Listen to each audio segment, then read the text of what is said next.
અને હવે વાત વરસાદની કરવી છે।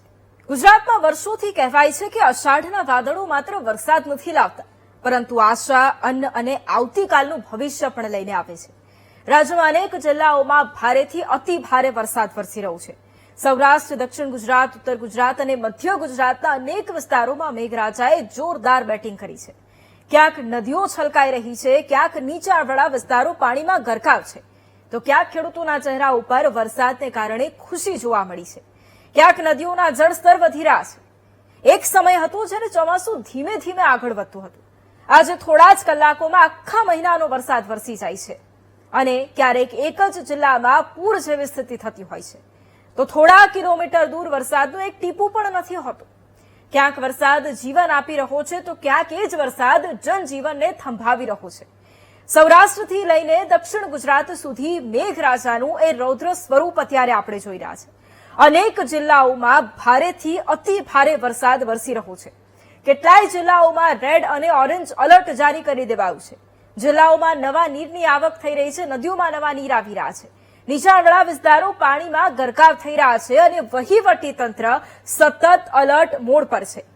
જો એક જ દિવસે અને એક જ જિલ્લામાં પૂર જેવી સ્થિતિ અને બીજા જિલ્લામાં વરસાદની રાહ, આજ હવે નવા ચોમાસાની ઓળખ બનશે। શું હવે વરસાદ ઓછા દિવસો પડે છે, પણ જ્યારે પણ પડે છે ત્યારે તમામ રેકોર્ડ તોડી નાખે છે? શું ક્લાઇમેટ ચેન્જ જ હવે પુસ્તકોમાં લખાયેલો વિષય નથી, પરંતુ શું હવે તે વાસ્તવિકતા બની ગયો છે?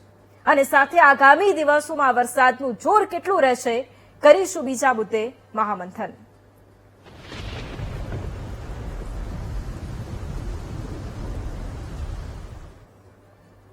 અને આજ મુદ્દે ચર્ચા કરવા માટે હવામાન નિષ્ણાંત પરેશભાઈ ગોસ્વામી આપણી સાથે જોડાયા છે। પરેશભાઈ, ખૂબ સ્વાગત છે આપનું મહામંથનમાં। પરેશભાઈ, સૌથી પહેલો સવાલ, કારણ કે અત્યારે જે રીતે આગાહી કરવામાં આવી હતી એ જ અનુસાર વરસાદ વરસી રહ્યો છે, ખાસ કરીને કેટલા દિવસ સુધી આ જ પરિસ્થિતિ રહેવાની છે અને કઈ એવી સિસ્ટમ સક્રિય છે જેના કારણે આટલો ભારે વરસાદ વરસી રહ્યો છે? ચોક્કસથી વૈભવીબેન, જોવા જઈએ તો અત્યારે એક લો પ્રેશર સિસ્ટમથી અરબ સાગરમાં સક્રિય છે, સાથે એક સિસ્ટમથી બંગાળની ખાડીમાં પણ બની છે। અને આ બંને સિસ્ટમો જે સ્પીડ ઝોન હોય છે એકબીજા સાથે કનેક્ટેડ છે, જેને કારણે સિસ્ટમ છે કે અરબ સાગરમાંથી ઉત્તર તરફ આગળ વધવી જોઈએ। આ બધા વિભાગમાં અવરોધ છે, જેથી કરીને એક જગ્યા સિસ્ટમ છે એ સ્પીડ થઈ જાય છે। બીજું, અત્યારે જે મોટું ટ્રફ હોય છે દક્ષિણ ગુજરાતથી કેરળ સુધીનો, એ પણ અત્યારે ખૂબ મજબૂત છે, જે પણ અત્યારે વરસાદનું ફેવરેબલ વાતાવરણ બનાવી દીધું છે। એટલે અત્યારે જે આ સિસ્ટમ છે એને કારણે હજુમાં આવનારા 3 દિવસ સુધી રાજ્યની અંદર અમુક જગ્યાએ સામાન્યથી મધ્યમ, અમુક જગ્યાએ ભારેથી અતિ ભારે વરસાદની સંભાવના છે।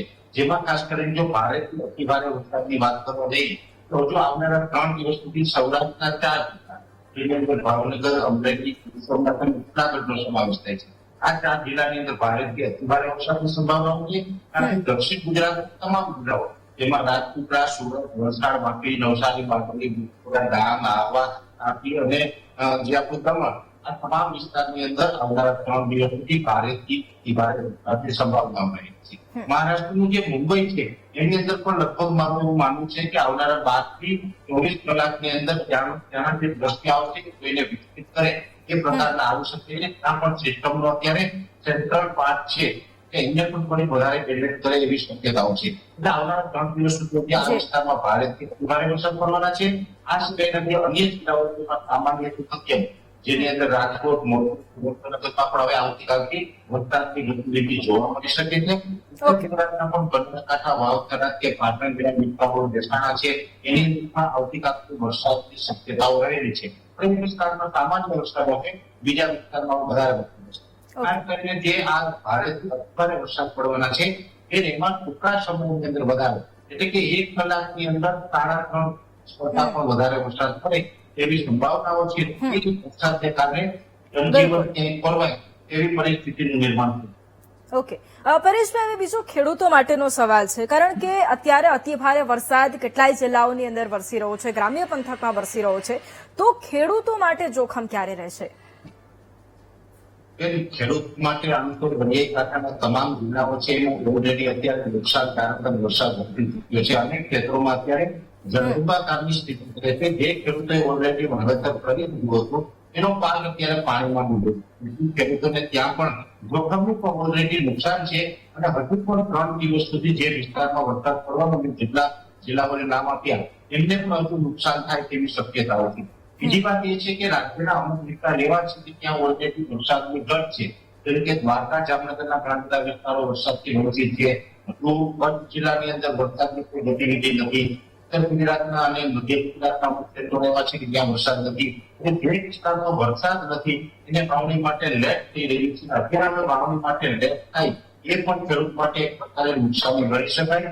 ખાસ કરીને આ વરસાદના રાઉન્ડની અંદર 3 જિલ્લા એવા છે કે જેને 7 તારીખ સુધીમાં વરસાદનું પરફોર્મન્સ ખૂબ ઓછું જોવા મળશે, જેમાં કચ્છ જિલ્લો અને દ્વારકા, જામનગર 3 જિલ્લા એવા છે જેના માટે અત્યારે વરસાદ માટે ખૂબ કપડાટ ઘટાડ છે અને એને પણ વરસાદ ન પડવાને કારણે પણ એ ખેડૂતોને નુકસાની કરવા. ઓકે, હવે બીજો સવાલ એ કે પરેશભાઈ, જે રીતે માંગરોળની અત્યારે આપણે સ્થિતિ જોઈ કે એક જ દિવસની અંદર 20 ઇંચથી વધુ વરસાદ વરસી ગયો. આપે એ તો સમજાવ્યું કે 1 કલાકની અંદર 3 ઇંચ જેટલો વરસાદ વરસી જાય એવી શક્યતાઓ અમુક જિલ્લાઓમાં રહેવાની છે, પણ એવા ખાસ કયા જિલ્લાઓ છે કે જેની ઉપર આવી ઘાત રહેવાની છે કે જ્યાં વહીવટી તંત્રએ પણ સજ્જ રહેવું પડશે? આમ જોવા જઈએ તો સૌરાષ્ટ્રના દરિયાકાંઠામાં ભાવનગરથી લઈ અને સોમનાથ સુધીનો જે દરિયાકાંઠાના તમામ તાલુકાઓ છે એમાં અત્યારે તંત્રએ ખાસ કાળજી રાખવી પડશે અને એમાં પણ નીચાણવાળા વિસ્તારો એમાં લોકોને સલામત સ્થળે પહોંચાડવાની જરૂર છે. બીજા નંબરની અંદર જે દક્ષિણ ગુજરાતના વિસ્તારો છે એમાં તમામ જિલ્લા દક્ષિણ ગુજરાતમાં સમાવેશ થાય છે. તો 1-2 જિલ્લા નથી, તમામ જિલ્લાઓની અંદર પણ ભારે વરસાદ પડવાનો છે. ત્યાં પણ કાળજી લેવાની ખૂબ જરૂર છે. જેમ કે હવે આ ક્લાઇમેટ ચેન્જ થયું છે અને જે સમુદ્રી સપાટીનું તાપમાન ઊંચું જાય એને કારણે સિસ્ટમો મજબૂત બની રહી છે. આપણે હમણાં જે તમે શરૂઆતમાં વાત કરી કે ભાઈ હવે જે વરસાદ છે ઓછા ટાઈમમાં વધારે પડી રહી છે એનું કારણ એ છે કે જે દરિયાઈ તાપમાન ઊંચું જાય તો જેટલું તાપમાન ઊંચું હોય એટલી સિસ્ટમ વધુ મજબૂત બને. હમણાં લગભગ આજથી 4 દિવસ પહેલા અરબ સાગરમાં એક યુએસી સિસ્ટમ સક્રિય હતી. યુએસી નું ફૂલ ફોર્મ થાય છે અપર એર સાયક્લોનિક. જે 700 HP લેવલે જે જમીનની અને દરિયાઈ સપાટીનું 700 HP ની ડિઝાઇન પર સક્રિય હતી, પણ એને સતત ઊંચું તાપમાન અને ભેજ મળ્યું એટલે મજબૂત થઈને લો પ્રેશર બન્યું. એ લો પ્રેશર પણ વધુ તાપમાનને કારણે વધુ સ્ટ્રોંગ બન્યું છે, જેને કારણે આ ઓછા સમયમાં વધારે વરસાદ પડી રહ્યા છે. એટલે દક્ષિણ ગુજરાત અને સૌરાષ્ટ્રના જે દરિયાઈ કાંઠાના તાલુકાઓ છે એમાં ખાસ કાળજી રાખવી પડશે કે હજુ પણ આ જ પ્રકારના વરસાદ પડવાની સંભાવનાઓ દેખાઈ રહી છે. ઓકે પરેશભાઈ, હવે 30 થી 40 સેકન્ડમાં એક છેલ્લા સવાલનો જવાબ આપની પાસેથી લેવો છે કે અલ નીનોની અસરની વાત થતી હતી, તો શું તેની અસર આગામી સમયમાં વર્તાશે અથવા અત્યારે ઓછી વર્તાઈ રહી છે, તેના વિશે કોઈ માહિતી? મીડિયા મારફતે મે મહિનામાં અને જૂન મહિનામાં અનેક વખત આ વાત કરી છે કે આ વર્ષે અલ નીનો સક્રિય થઈ રહ્યો છે કે પ્રશાંત મહાસાગરનું તાપમાન ગ્લોબલ કરતા ઊંચું જઈ રહ્યું છે, પણ હાલમાં પોઝિટિવ ફેઝમાં રહેશે. આ રીતેનું પ્રોગ્રામ થાય ઇન્ડિયન ઓશન ડેપોર એટલે કે હિન્દ મહાસાગરનું તાપમાન છે એ ફેવરેબલ રહેશે. ગુજરાતના ચોમાસાને બહુ અસર નહીં થાય. ગુજરાતનું ચોમાસું છે નોર્મલ આસપાસ થશે. છેલ્લા 4 વર્ષથી આપણે જોવા જઈએ તો વરસાદ ઓકે લઈ અને 130% સુધીના વરસતા હતા. એની જગ્યાએ આપણે વરસાદ ચોમાસું છે એટલે લગભગ 90% સુધીનો કોઈ ઓછું એવી શક્યતાઓ છે. એટલે આપણે અર્જુન જે સક્રિય થયું છે છતાં પણ આયુને કારણે આપણું ચોમાસું છે એ નબળું કમસે કમ નથી રહેવાની અમે વસ્તુઓ બતાવીએ છીએ અને એ મુજબની અત્યારે ગતિવિધિ દેખાઈ રહી છે. બિલકુલ બિલકુલ. આભાર પરેશભાઈ, અમારી સાથે જોડાવા માટે અને ચોમાસાને લઈને માહિતી આપવા માટે. આભાર.